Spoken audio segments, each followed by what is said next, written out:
میں ایک حدیث سنا دیتا ہوں. اللہ کے نبی صلی اللہ علیہ وسلم نے فرمایا, as each morning comes every one of you must give charity for every limb of their body. جب بھی صبح کا وقت ہو تو تمہارے ہر جو اعضاء ہے اس کو صدقہ کرنا چاہیے. سیئنگ سبحان اللہ is an act of charity, saying الحمدللہ is an act of charity, saying لا الہ الا اللہ is an act of charity, and saying اللہ اکبر is an act of charity. یہ بڑے پاورفل اذکار ہیں, یاد رکھیں.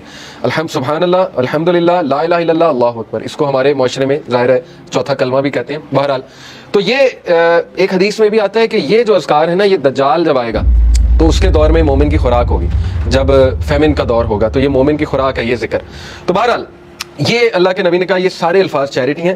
commanding people to do good is an act of charity and forbidding evil is an act of charity. to pray 2 units at the time of dua suffices all of this charity. اللہ کے نبی نے کہا جو بھی 2 رکعت چاش کی نماز پڑھ لیتا ہے وہ ان ساری چیریٹیز کو اوور کم کر لیتے ہیں, یعنی اس کی وہ اس دن کی چیریٹی ہو جاتی ہے. یہ جتنی بھی چیریٹیز اللہ کے نبی نے بتائیں, تو یہ ہے چاش کی نماز کا جو ریوارڈ. چاش کی نماز جو ہے وہ سورج جب رائز ہو جاتا ہے تو اس سے لے کر ظہر کی نماز سے تھوڑا سا پہلے تک, آپ کہہ لیں آج کل 11 بجے تک پڑھ سکتے ہیں, 11 سوا 11 تک غالباً, یا اس سے تھوڑا سا پہلے.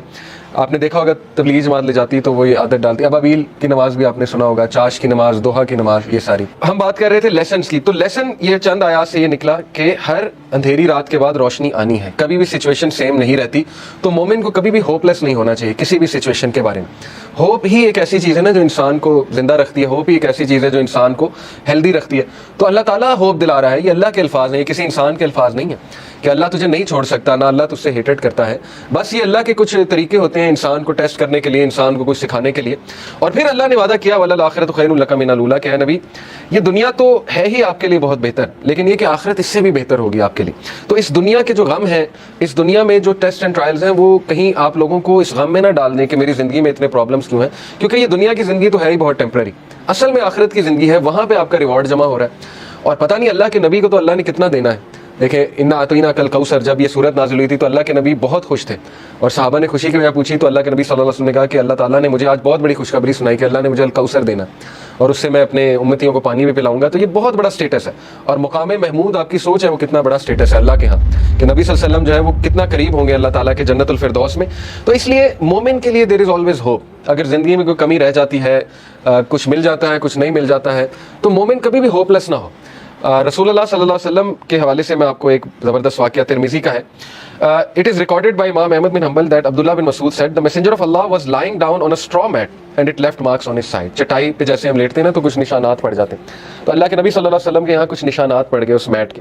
Then when he woke up he began to rub his side. So I said, عبداللہ بن مسعود نے کہا, یا رسول اللہ will you allow us to spread something soft over this straw mat. اللہ کے نبی اگر آپ حکم کریں تو یہاں پہ میں کچھ سافٹ بچھا دوں. اب وہ ظاہر کیئر کرتے تھے صحابہ اللہ کے نبی کی. He said, I have nothing to do with this world. میرا اس دنیا سے کیا لینا دینا. The parable of me and this world is like a rider who rests in the shade of a tree, then he passes on and leaves it.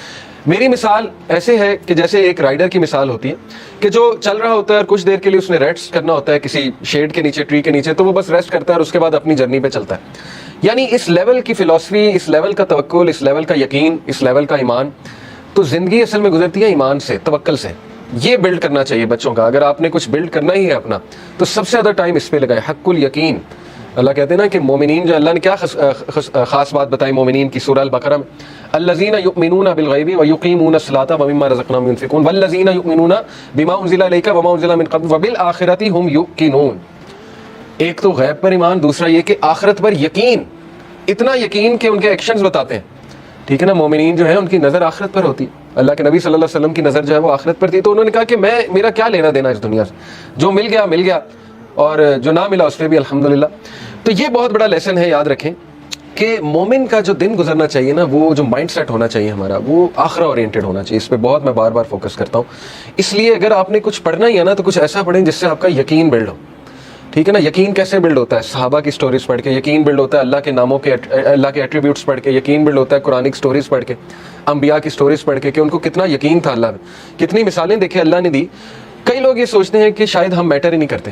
یقین کریں مجھے کئی لوگوں کے الفاظ یاد ہیں کہ وہ جب بھی ہم ان سے بات کر رہے ہوتے ہیں, کوئی غمگین انسان آتا ہے تو وہ ایسے الفاظ کہتے ہیں کہ شاید ہم اللہ کے لیے میٹر ہی نہیں کرتے. اس پورے نظام میں اللہ کو پتہ نہیں خبر ہے ہماری کہ نہیں ہے. یہ اصل میں دیزم کا عقیدہ نا, کرسچنس میں ایک برانچ ہے دیزم, ان کا عقیدہ ہے کہ اللہ نے کائنات بنائی اور چھوڑ دی. تو یہ تو کفر ہے نا. اللہ تعالیٰ کا تو ایٹریبیوٹ ہے اللطیف. ابھی میں آپ کو اللطیف انشاءاللہ بتاتا ہوں کہ اللطیف ہوتا کون ہے. بہرحال اللہ تعالیٰ تو اپنے لوگوں کے بارے میں اتنا باخبر ہے اور اتنا پریسیجن کے ساتھ اللہ نے ایک ایک چیز کی ہے کہ آپ سوچ نہیں سکتے. کرنا ہی ہے اپنا تو سب سے زیادہ ٹائم اس پہ لگائے. حق الیقین